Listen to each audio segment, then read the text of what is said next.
Hi, boys and girls. It's time for Indian in the Cupboard. Last time we read, Omri went outside and took Little Bear for a spin on his new horse. Let's see how that turned out. Chapter 4, The Great Outdoors. Both horse and man seemed to sniff the air, tasting its freshness and testing it for danger at the same time. The horse was still making circles with his nose when Little Bear sprang onto his back. The horse, who was startled, reared up slightly, but this time Little Bear clung onto his mane, and the horse's front feet had no sooner touched the path than he was galloping. Omri leaped to his feet and gave chase. The horse's speed was remarkable, but Omri found that by running alongside the path, he could keep up quite easily. The ground was dry, and as Indian and horse raced along, a most satisfying cloud of dust rose behind them, so that Omri could easily imagine that they were galloping across some wild, unbroken territory.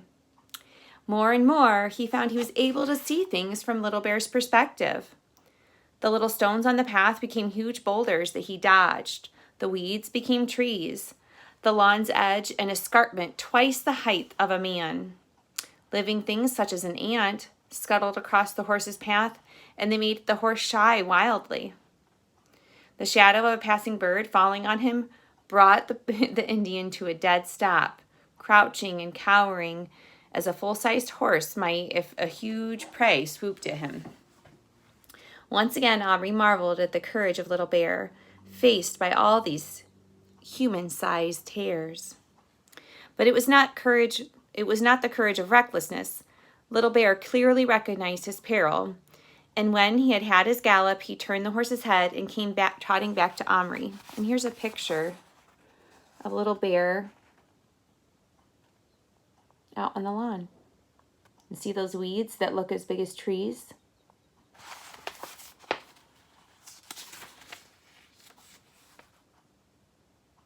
Omri crouched down to hear what he said. It was much more difficult to hear out here in the open air than in the bedroom. Danger, said the Indian. Much danger here. I need bow, I need arrows, club, maybe gun, he said pleadingly. Omri shook his head. Then Indian weapons. Yes, said Omri, you need those. I'll find them today. In the meantime, we better go back in the house where it's safe. No, go shut in place. Stay here. You stay. Drive off wild animals. I can't. I have to go to school. What school? Said Little Bear. A place where you learn. Ah, learn. That's good, Little Bear said approvingly. Learn law of tribe, honor of ancestors, the way of the spirits. Well, something like that, said Omri. Little Bear was clearly reluctant to return to the house, but he had the sense to realize he couldn't cope outside by himself. He galloped back along the path with Omri running next to him. He dismounted and re-entered the carton that brought him outside. Omri was just carrying it up the back steps when the back door suddenly opened. Omri, what on earth are you doing out here? And nothing on your feet, you naughty boy. What are you up to? Omri clutched the box close to him, so hard in his fright that he felt his sides bend and quickly relaxed his hold. He felt himself break into a sweat. Nothing. I just couldn't sleep and I wanted to go out. Well, why don't you put your slippers on at least? Sorry, I forgot. Now hurry up and get dressed, his mother said. Omri rushed upstairs, panting. He laid the box on the floor and opened the flap. The horse rushed out alone and stood under the table, whinnying and trembling. He had had a rough ride up the steps. Full of foreboding, Omri bent down and peered into the box. Little Bear was sitting in a corner of it, hugging his leg. And Omri saw, to his horror, it was bleeding right through the buckskin leggings. Box jump, horse get fear, horse kick, Little Bear, said Indian. Though he was calm, he was clearly in pain. Oh no, I'm so sorry. Can you come out? I'll see what I can do to help you, said Omri. Little Bear stood up and walked out of the box. He did not let himself limp. Take off your leggings. Let me see the cut, said Omri. The Indian obeyed and stood in his breechcloth. On his tiny leg there was a wound from the horse's hoof. It was streaming blood onto the carpet. Omri didn't know what to do, but Little Bear did. Water, cloths, he ordered Omri. Omri, through his panic, forced himself to think clearly. He had water in a glass by his bed, but that would not be clean enough to wash a wound with. His mother had some Listerine in her medicine cupboard. When any of the boys had a cut, she added a few drops to some warm water, and that was the disinfectant. Omri dashed to the bathroom with trembling hands, and he did what he had seen his mother do before. He took a small piece of cotton wool. What could be used as a bandage, he had no idea, but he hurried back with the water and poured some into the Action Man's mess tin. The Indian tore off a minute wisp of cotton wool and dipped it into the liquid and applied it to a leg. The Indian's eyes opened wide, though he did not wince.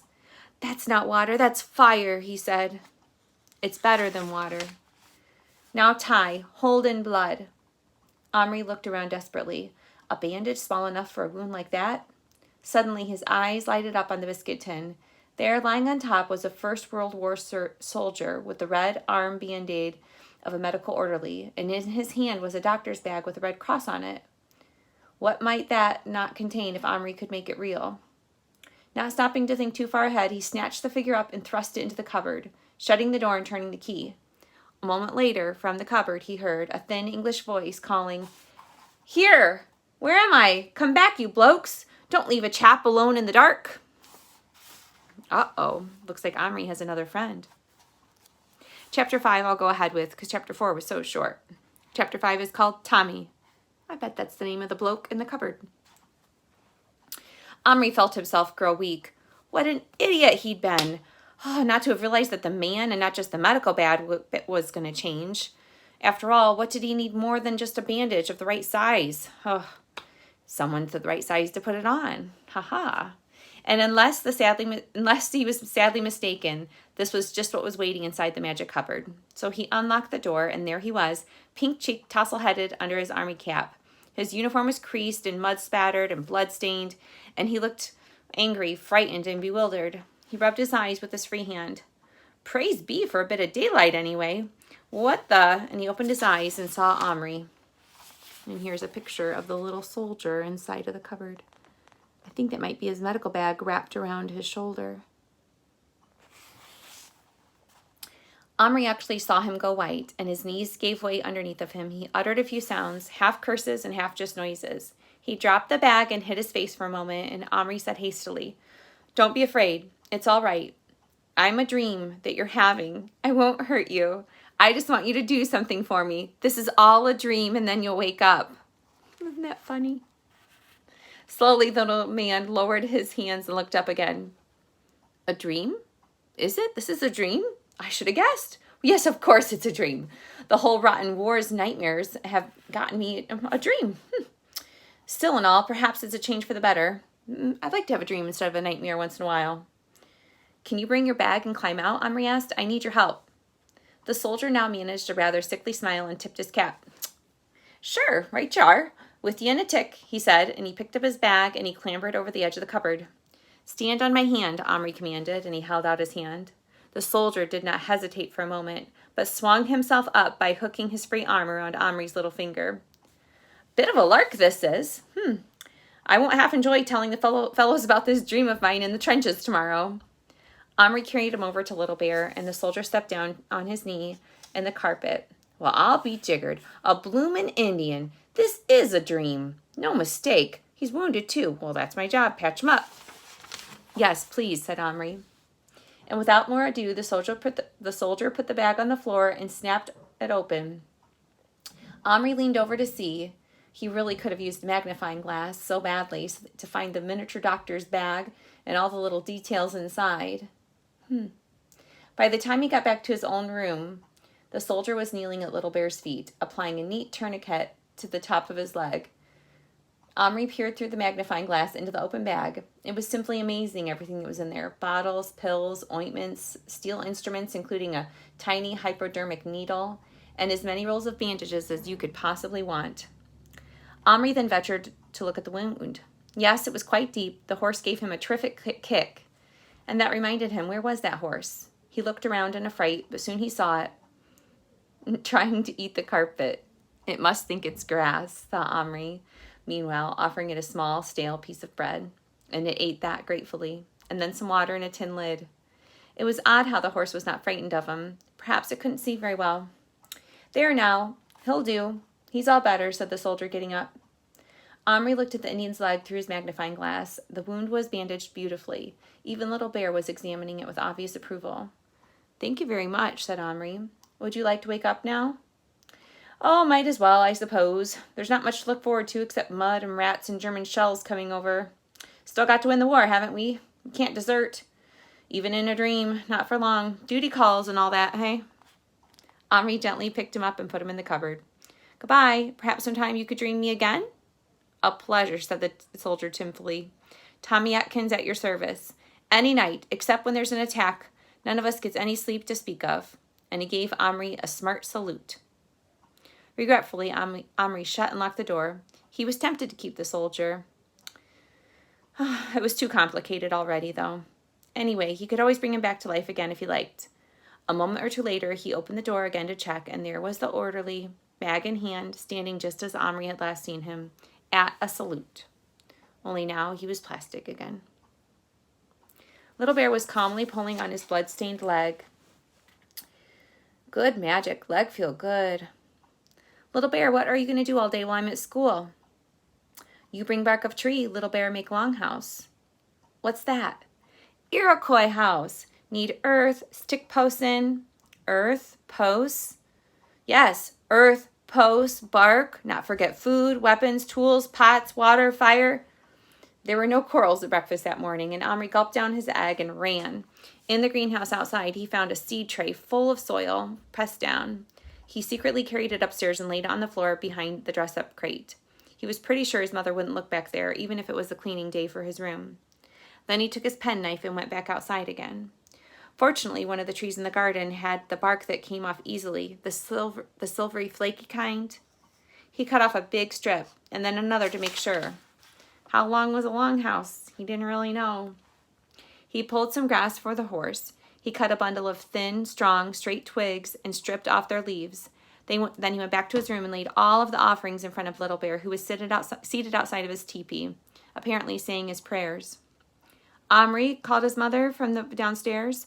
"Time to go."